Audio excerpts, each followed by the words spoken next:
I would like to begin today by assuring you of something that is hopefully not surprising. Namely, this week's reading is the most difficult and the most dry we will have all semester. I really do realize that Kant is harder than whatever they use to sharpen diamond cutters, and drier than a burnt piece of toast left out a week in the Sahara Desert. This said, Kant is at least as important as he is hard and dry.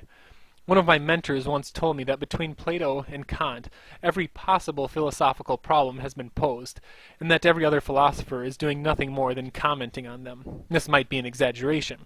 Even so, I felt Kant's importance outweighed his tediousness, and so, here we have him. Before diving into the reading for today, I'd like to offer a brief outline of Kant's life. Indeed, any philosopher's writings are but a chapter in, and perhaps only a footnote to, his or her biography. Kant began and ended his life in the Prussian town of Königsberg, a town that is now part of Russia. He was born to Protestant parents in 1724 and died in 1804, in the middle of Prussia's war with the most famous victim of the Napoleon complex, Napoleon. This all happened, if your math is a little rusty, what we call a long time ago. Indeed, while Kant is certainly closer to our contemporary than Plato, he never had the privilege of walking into a Ben Franklin's or streaming a lecture off YouTube.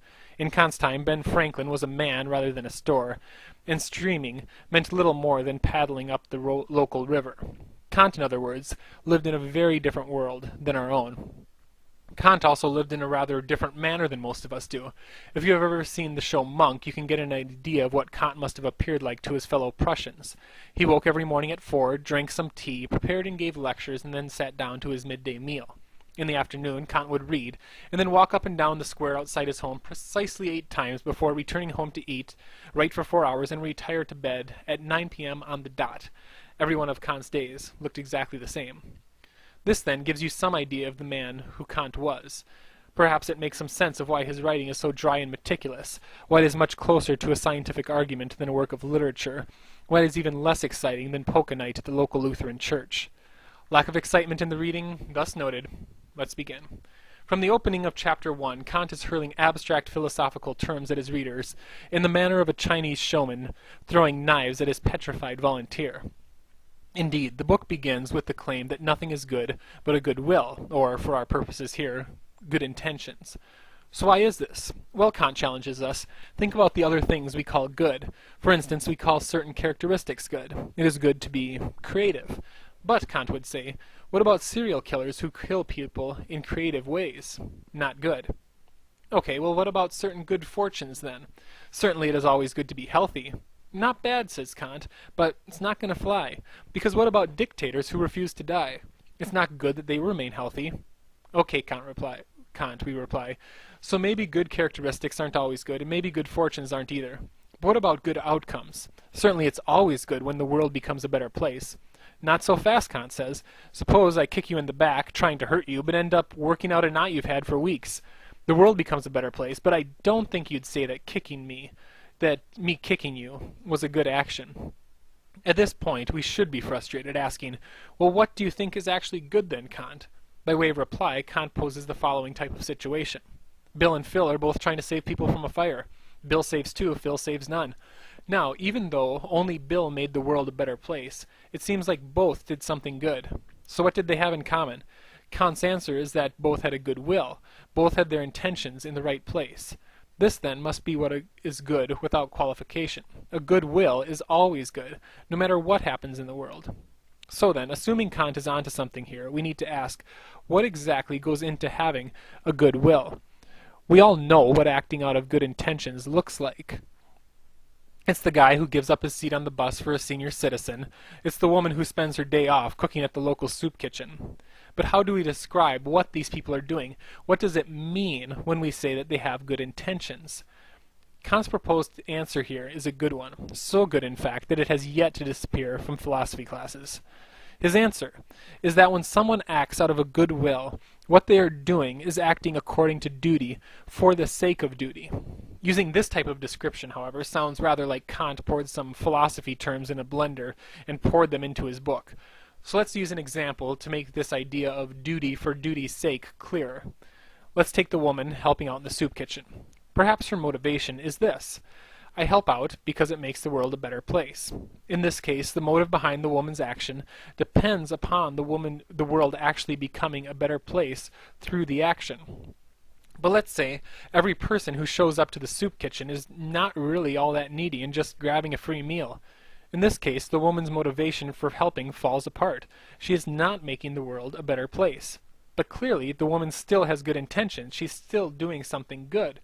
So what kind of motivation could be behind these intentions that doesn't fall apart so easily when the things in the world change? Let's say it is this. I help out because it is my duty to do so. This is a sort of Good Samaritan's version of the famous John Wayne quote, "A man's gotta do what a man's gotta do." The reason to help out stands all by itself. No outside circumstances can change it. The motive is immobile. This motivation from duty does indeed seem more like what we are getting at when we say that the woman has a good will. Having thus pinned down duty as at the root of our good intentions, Kant must answer this. How do we figure out our duty in a specific situation?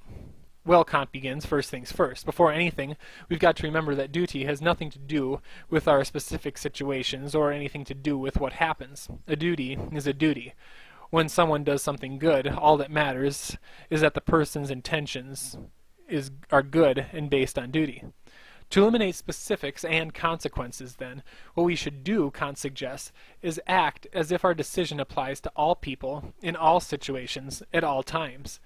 We should ask, in other words, can I really agree that the intention behind my action here should be applied to all people and at all times? This is confusing again, so let's look at another example. Say I'm 16 years old and a lottery official comes to my door. All I have to do to win the jackpot is lie and tell the guy that I'm 18 years old. Now, I know what I would do personally. I would lie, telling myself something like, well, it's okay to lie when the outcomes are really desirable.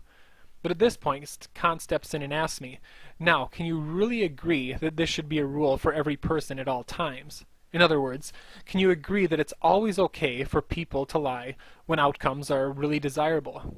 Kant thinks that a reasonable person has to answer no to this, that telling the truth at all times is thus our duty. Having thus established that a good will is acting from duty, and having established what exactly this duty is, Kant must answer, what's in it for us? Why should I miss out on the jackpot? His answer is extremely interesting, and I personally think it works, although it does take a little while to sink in. Namely, Kant says that when we act with a good will by doing our duty, we are acting in a purely reasonable manner. Now, since we are at base reasonable beings, when we act purely reasonably, we are being completely ourselves. We are fulfilled most fully when we act according to our duties.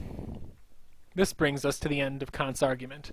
I can't claim that I understand all of it, and I certainly don't expect you to. This said, I hope I have helped you grasp a little of what is going on in this great philosopher's writing on ethics. My summary thus ended, I would like to conclude with a summary of the summary, offering you the main Kantian morsel I hope remains with you. This is the heart of Kant, the main idea that may be able to help you, if not in making ethical decisions, then at least in impressing friends at cocktail parties. Here it is then. Pay attention. Kant believes that the consequences of our actions do not make a difference on the goodness of an action. This is because the only thing that can be good in and of itself is a good will. Ethics thus deals with intentions behind our actions. Good intentions are those motivated by duty. Our duty, in turn, is acting in a way that our reason for action could be applied to everyone.